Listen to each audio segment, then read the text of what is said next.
back to WMMA Now with your host Chuck Stevenson, coming at you with a special fight preview. So we're going to UFC 245 for the bantamweight division championship match between Amanda Nunes and Germaine de Randamie. This is actually a rematch. These two fought back in, I believe, 2013, with Amanda Nunes coming out ahead in that one by TKO due to ground and pound. Now, before we break this fight down, let's see how each of them stacks up against each other statistically. So age, de Randamie, as I believe is how it's properly pronounced, is 35 years old, so 4 years older than the 31-year-old Nunes. Record, Nunes has way more fights, 18-4 to 9-3 for de Randamie. Now, de Randamie is going to have a sizable height and reach advantage. 5 feet 10 inches tall, 177 centimeters, to Nunes is 5 feet 7 inches, 170 centimeters tall. And then her reach is 72.5 inches, 184 centimeters, to Nunes is 69 inches, 175 centimeters. So that's, de Randamie will definitely be the taller, lengthier fighter. So that's how both of them break down statistically. Let's see how they each look individually. And let's start with the challenger here, Germaine de Randamie. De Randamie's strengths. First up, she has high-level Muay Thai. Her professional Muay Thai record, last I checked, was something like 46-0. It might have increased since then. Just very high-level Muay Thai. All kinds of accolades in that sport. So you know what you get when you have Muay Thai. Knees, elbows, clinch work, low kicks. Just very high level. She fights at a very high level. Pinpoint accuracy in her striking. Just look at her last fight against Aspen Ladd. Boom, right on the chin, dropped Ladd, finished her. And then finally, she has the ability to pick fighters apart. Just look at her fight against Raquel Pennington. She spent the entire fight just picking her apart little by little. On the outside, on the inside, in the clinch. She can just pick a fighter apart and break her down. Now, one weakness of GDR's is that she still has questionable takedown defense. That's how Nunes beat her in the first fight. Nunes didn't even really waste any time striking with her. She took her to the fence, took her down, got to mount, and started landing the ground and pound. So her takedown defense has seemed to improve a little bit since then, but she hasn't had a whole lot of fights since then either, so it's still a little questionable. Now for GDR's keys to victory. I think her best chance is to stay on the outside in this fight. Nunes does her best work with her punches at boxing range. So if GDR stays on the outside and can pick her apart with kicks and punches from there, use that reach, use that length, use your height. Take advantage of those advantages, as it were. I would stay on the outside and strike. If she goes to the inside, I would go for the clinch, but I would keep those exchanges short.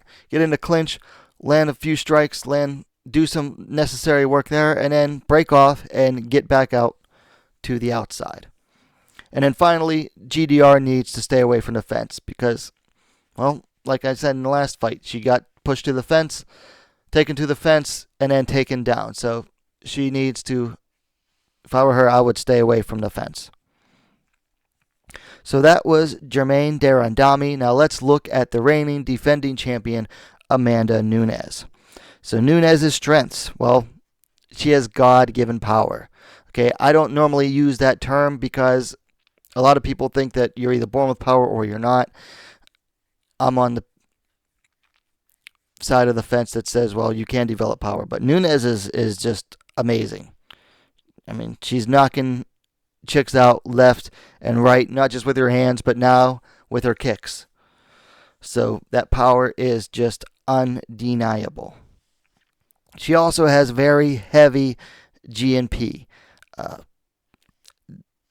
That's how she won the first fight. And then if you go back to the Cat Zingano fight, now I know, Nunes lost that fight because she gassed out after the first 2 rounds. But look at what happened to Kat Zingano. She got her head pounded in to the point that she couldn't leave her house for like a month after that fight because bright lights bothered her. So Nunes's ground and pound is not to be trifled with. And then finally, she has underrated grappling. I mean, she's been spending so much time, knocking girls out on the feet that she hasn't really even gone to the ground in some of her more recent fights. But it's still there. She's still darn good on the ground. She's still, a high-level BJJ practitioner. So that has not gone away.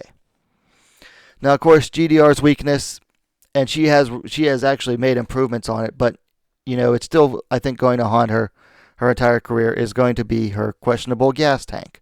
I mean, she has, gotten tired in fights before and gassed out. Not in her several most recent fights, but she's still, at risk of that if she outworks herself. Now, Nunes's keys to victory. If I were Nunes, I would get on the inside.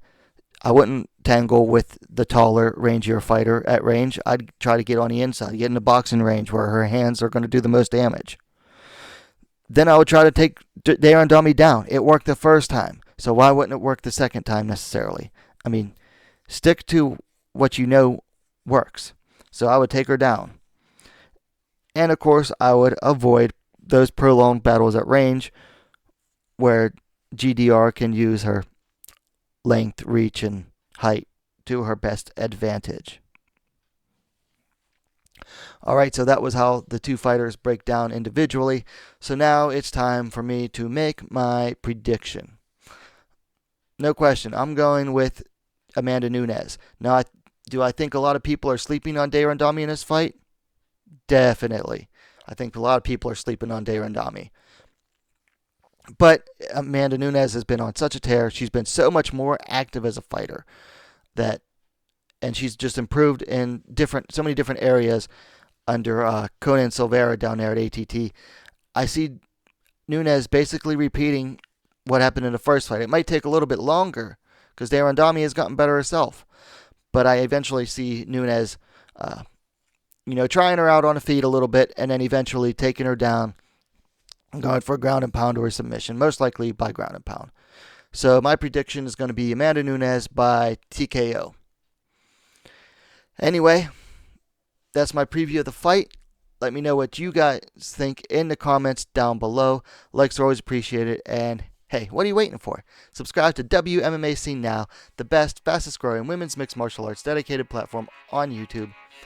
And we'll see you next time.